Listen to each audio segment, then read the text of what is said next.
एक बार की बात है, एक छोटे से गांव में जहां एक राजा ने बहुत सारे लोगों को बुलाया।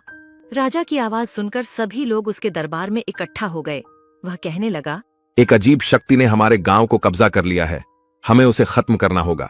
सभी लोगों ने आलस्यपूर्ण देखा, क्योंकि उन्हें पता था कि इस कठिनाई में कैसे सामना करें। पर फिर भी एक युवा लड़का उठा और कहा, मैं जाऊंगा और उस शक्ति से लड़ूंगा।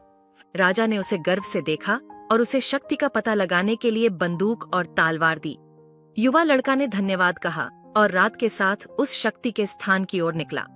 जब वह शक्ति के स्थान पर पहुंचा तो उसने देखा कि एक बड़ी सी राक्षस उसका इंतजार कर रहा है। राक्षस ने उससे कहा, तू कौन है और मुझसे क्यों लड़ना चाहता है? युवा लड़का ने उत्तर दिया, मैं इस गांव का निवासी हूँ और तुम्हारी शक्ति का अंत करने के लिए आया हूँ। राक्षस ने हंसते हुए कहा। तू कितना ही बहादुर हो, मेरी शक्ति के सामने तू कुछ नहीं।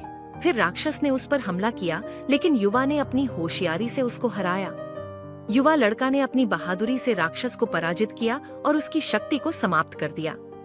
गांव के लोग उसकी वीरता की प्रशंसा करते हुए उसे राजा के पास ले गए।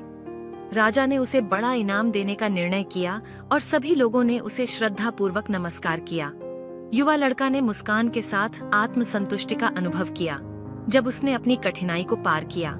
इस कहानी से हमें यह सीखने को मिलता है कि सच्ची बहादुरी और निर्णयशीलता किसी भी मुश्किल को पार कर सकती है।